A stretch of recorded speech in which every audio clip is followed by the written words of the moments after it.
The final act of Viola and Wilfred, a diabolical tale of clowns and terror. Wilfred had always been afraid of clowns. As a child, he was too scared to go to the circus. He hated the sight of the pale faces, wild hair, and colorful clothing. He always felt like they were watching him with those sinister, painted smiles. So when Wilfred spotted a pair of clowns watching him from across the street as he walked home one night, he could barely keep himself from turning and running away. He was sure that if he made any sudden movements, the clowns would be on him in an instant. He was almost in a trance when he slowly made his way to his apartment building, the clowns never taking their eyes off him. He was still shaking when he shut the door behind him, relieved to be away from those terrifying figures in their garish costumes. Little did Wilfred know, his nightmare was only beginning. The next morning, Wilfred woke up to find that the clowns had somehow followed him all the way up to his apartment. He stumbled out of his room to find them both standing in the living room with their arms crossed, smiling sinisterly in his direction. At first, Wilfred was too scared to move. Then, he noticed the woman standing between them. She was a tall, slender figure wearing a white dress and a pale face. Wilfred felt an instant connection to her, despite her disconcerting presence in the apartment.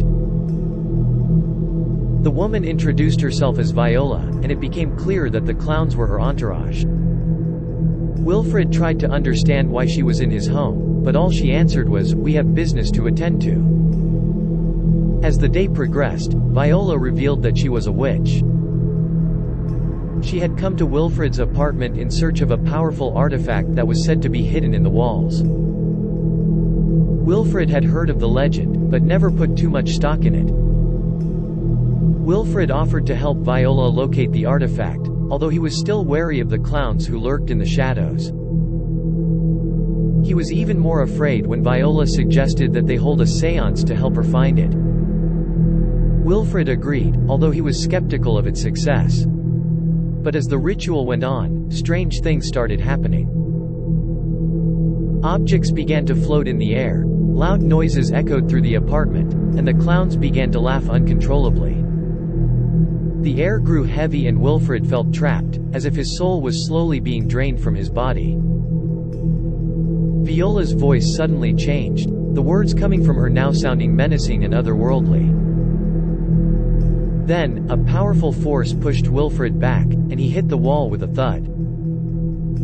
That's when Wilfred saw it. In the wall, a small, golden box.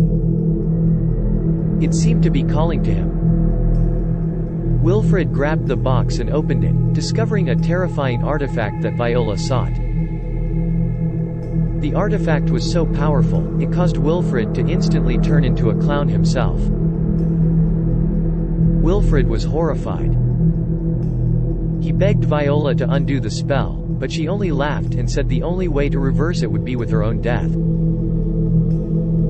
She then took the artifact and left the apartment with her clown entourage, leaving Wilfred a clown forever. Wilfred spent the rest of his days living in fear and misery, never able to take off the clown costume that Viola had cursed him with.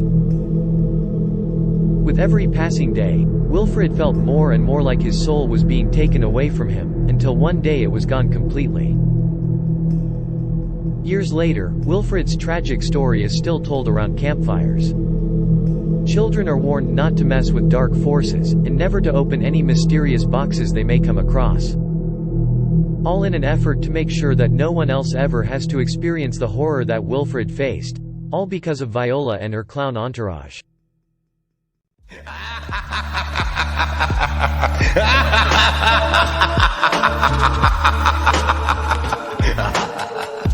Thanks for watching.